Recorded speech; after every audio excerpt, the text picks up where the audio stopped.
What's going on, guys? Michael Anthony here. Thank you for checking out my article in this month's Shutter magazine. Guys, this month we're talking all about 5 tips for better bridal party portraits, okay?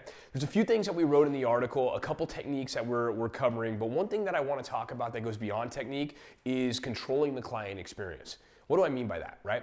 Bridal party can be five bridesmaids, 5 groomsmen, your bride, your groom, and then some kids, okay? Everybody in that bridal party, aside from your current clients, are potential clients, okay?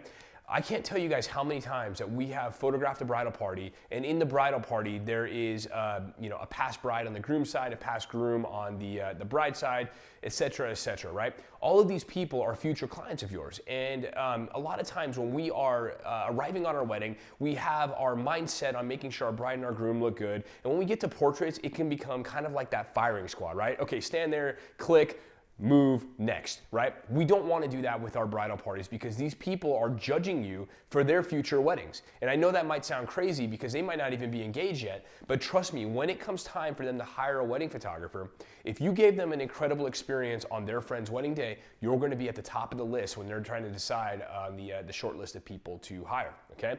I will tell you guys this, and I get asked the question all the time, right? How do we book as many weddings as we do? What is our marketing secret? What do we do in terms of advertising?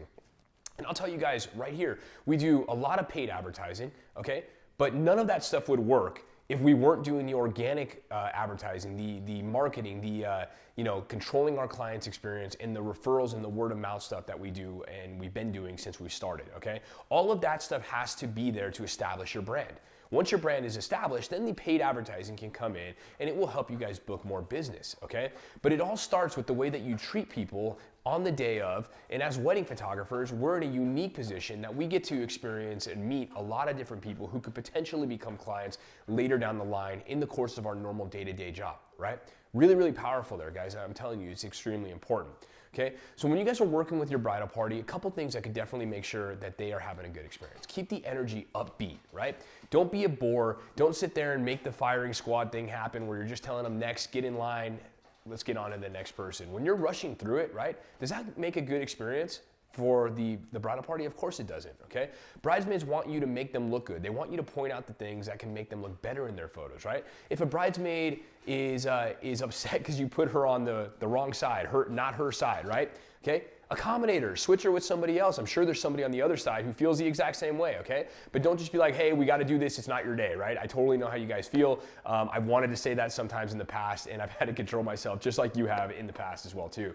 But it's important, guys, to make sure that you're making them have a great experience. So do everything you can to accommodate everybody in the bridal party, and I promise you guys that your referrals will increase as a result of it, right?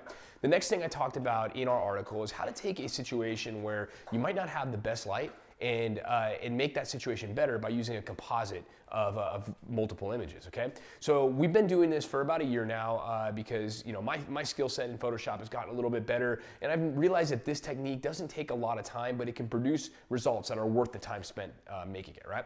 So in order to do this technique right, it's really important to make sure that the person holding your light stays the same distance from each set of people that you're photographing. So oftentimes I'll have Jen or my assistant, whoever's doing this, stand in a particular place and I say, hey, we're lighting these 3 people right here, right? Okay, we're lighting the bride and groom. Okay, next we're lighting these 3 people over here. Okay, we're lighting the last 2 over here, right?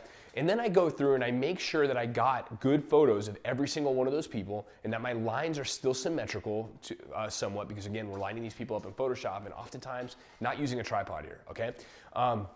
But once I make sure that we got what we need, then we can go ahead and get back into Photoshop, and it's as simple as overlaying the layers, reducing the opacity of the top layer so you can line them up properly, adding a mask, and painting away, right? That's simple. And then you can create incredible pictures that are dramatic, they have that beautiful cinematic lighting, and it really doesn't take that much effort or that much equipment, because we all know as wedding photographers, we definitely don't need more equipment, right? I think everybody watching this video could agree with that. So that's all I got today, guys. If you guys have any questions, I am more than happy to answer them for you. Again, please shoot me an email, info@michaelanthonyphotography.com. Find me on Facebook. I think it's /MichaelAnthonyLA. And I'll be more than happy, again, to answer any questions you guys might have. I love teaching, and I love when you guys show me what you guys have done with the knowledge that we're laying on you from the previous month's articles, right? So everybody watching this, have a great holiday. Thank you for an awesome year at Shutter Magazine. I can't wait to teach you guys some new stuff we have next year. Really excited for next month's article, which I think you guys will love as well too. We'll talk to you soon. Thanks. Have a great day.